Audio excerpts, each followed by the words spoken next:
ಈ ಥರ ಗಾಡಿಯಿಂದ ಹೋದರೆ ಹೆವಿ ಡೇಂಜರ್ ಗುರು. ನಾನು ಬೆಳಗ್ಗೆ ಎದ್ದು ತಿಂಡಿ ಮಾಡಿಕೊಂಡು ಬರಬೇಕಾದ್ರೆ ಈ ಗಾಡಿನ ನೋಡಿದೆ. ನೀವು ನೋಡಿ ಅದೆಷ್ಟು ಕಬ್ಬಣ ತಗೊಂಡು ಹೇಗೆ ಹೋಗ್ತಿದ್ದಾರೆ ಅಂತ. ಅದ್ರ ತುದಿಗೆ ಇಂಡಿಕೇಷನ್ಗೆ ಅಂತ ಒಂದು ಬಟ್ಟೆ ಕೂಡ ಕಟ್ಟಿಲ್ಲ, ಕಬ್ಬಣನೂ ಕರೆಕ್ಟಾಗಿ ಕಟ್ಟಿಲ್ಲ.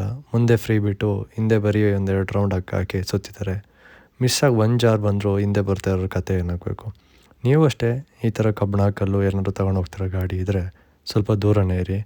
ಈ ಥರ ಇನ್ಸಿಡೆಂಟ್ಸ್ಗಳು ಆಗಿರೋ ಎಕ್ಸಾಂಪಲ್ ಕೂಡ ಇದೆ. ಹಾಗಾಗಿ ಯಾರಾದರೂ ಈ ಥರ ಲೋಡ್ ತಗೊಂಡು ಹೋಗೋ ಗಾಡಿಯವರು ಇದ್ದರೆ ಸ್ವಲ್ಪ ಸೇಫ್ಟಿ ಕಡೆ ಕೂಡ ಗಮನ ಕೊಡಿ ಪ್ಲೀಸ್.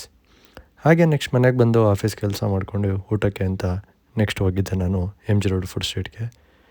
ದೋಸೆ ತಿನ್ನೋಣ ಅಂತ ರಾಮ ದೋಸೆ ಕಾರ್ನರ್ಗೆ ಹೋದೆ. ಇವ್ರು ದೋಸೆ ಚೆನ್ನಾಗಿ ಮಾಡ್ತಾರೆ. ಆಲ್ಮೋಸ್ಟ್ RC ರೋಡಲ್ಲಿರೋವಾಗಿಂದನೂ ನಾನು ತಿಂತಾಯಿದ್ದೀನಿ. ನೀವು ಒನ್ಸ್ ಖಂಡಿತವಾಗ್ಲೂ ಟ್ರೈ ಮಾಡ್ಬೋದು. ಹಾಗೆ ನೆಕ್ಸ್ಟ್ ಊಟ ಮುಗಿಸ್ಕೊಂಡು ನನ್ನ ಫ್ರೆಂಡ್ನ ಮೀಟ್ ಮಾಡಿಕೊಂಡು ಆನ್ ದ ವೇ ಪಾದಯಾತ್ರೆ ಅವ್ರನ್ನೆಲ್ಲ ನೋಡಿಕೊಂಡು ಮನೆಗೆ ಬಂದೆ. ನೈಟ್ ಟೋಲ್ ಕಡೆ ಹೋಗೋಣ ಅಂತ ಗಾಡಿ ಎತ್ಕೊಂಡು ಬಂಕಲ್ಲಿ ಪೆಟ್ರೋಲ್ ಫಿಲ್ ಮಾಡಿಸ್ಕೊಂಡು ನಾನು ನನ್ನ ಫ್ರೆಂಡ್ ಬಂದಿದ್ದೆ ಕಾಫಿ ಅಂಗಡಿಗೆ. ಇಲ್ಲಿ ಆ್ಯಂಬಿಯನ್ಸ್ ಒಂಥರ ಕೂತ್ಕೊಂಡು ಫ್ರೆಂಡ್ಸ್ ಎಲ್ಲ ಜೊತೆಲಿ ಮಾತಾಡೋಕೆ ತುಂಬಾ ಚೆನ್ನಾಗಿರುತ್ತೆ. ಒಳ್ಳೆ ಟೈಮ್ ಸ್ಪೆಂಡ್ ಮಾಡ್ಬೋದು. ಹಾಗೆ ಇಲ್ಲಿ ಮ್ಯಾಗಿ ತಿನ್ಕೊಂಡು ಕಾಫಿ ಕುಡ್ಕೊಂಡು ನನ್ನ ಡೇನ ಕಂಪ್ಲೀಟ್ ಮಾಡಿದೆ. See you next video. Love you all. Take care.